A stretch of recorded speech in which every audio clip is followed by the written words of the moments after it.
bin Ines, ich bin Tourmanagerin von Bad Cop, Bad Cop.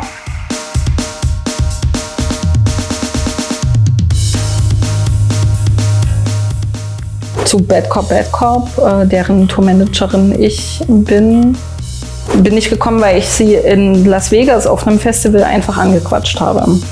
Und warum ich sie angesprochen habe, war eigentlich der Punkt, dass ich schon immer Frauenbands toll fand, jetzt nicht nur Female Fronted, sondern tatsächlich, wo Frauen auch Schlagzeug spielen, Bass spielen. Und ich war schon immer ein Fan von L7, von Luna Chicks, alles, die ganzen Riot Girls aus den 90ern und auch den Donnas. Und ja, das hat mich halt wirklich beeindruckt, weil es gibt leider sehr wenige All-Female Punkrock-Bands.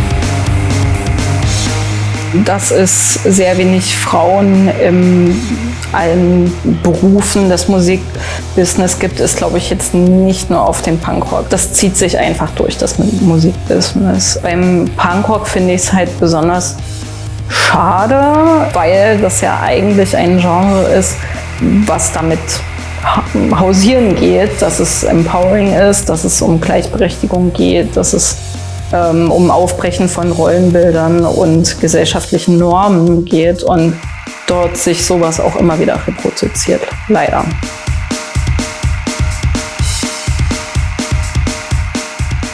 Ja, warum das so ist?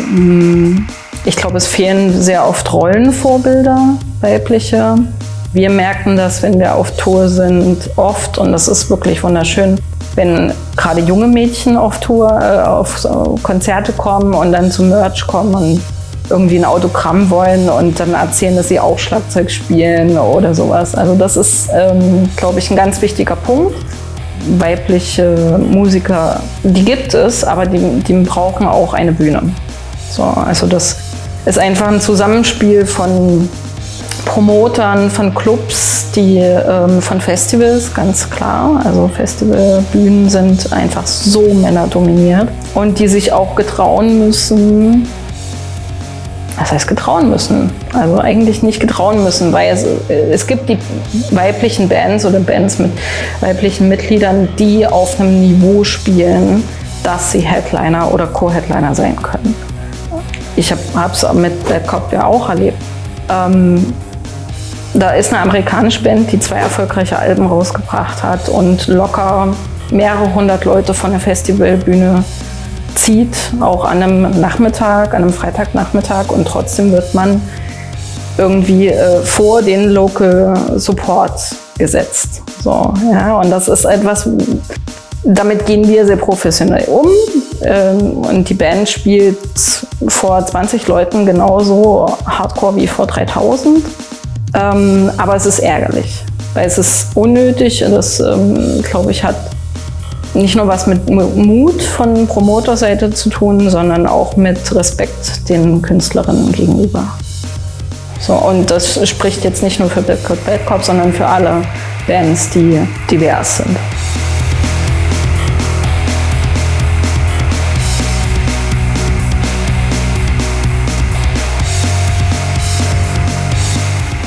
Also ich glaube, dass auch von Fanseite oder von Publikumsseite, es muss mehr publik gemacht werden, es muss auch mehr öffentlich gefordert werden, dass mehr Diversität auf Festivalbühnen stattfindet.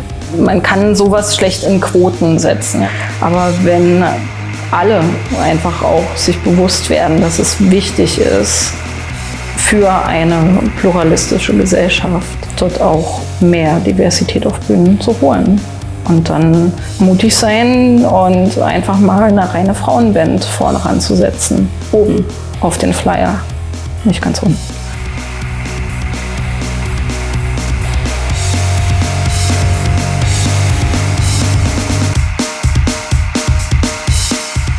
Ich habe im Vorfeld jetzt vor dem Interview so überlegt, meine besten Szenen als Tourmanagerin und wie man nicht wahrgenommen wird, dass ich nicht so wirklich wahrgenommen werde. Also wenn wir in den Club kommen, dass man erstmal zu unserem Fahrer rennt und alle wollen irgendwas von unserem Fahrer werden. So. Und ansonsten Respekt. Wie soll man sich Respekt verdienen? Indem man einfach einen guten Job macht. So. Und leider muss man halt doppelt und dreifach so einen guten Job machen wie die männlichen Tourmanager.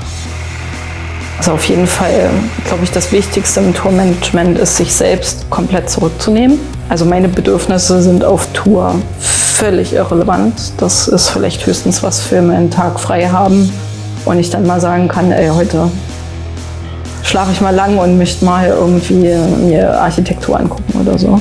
Aber ansonsten bin ich nicht die Hauptperson, sondern die Band und das Team.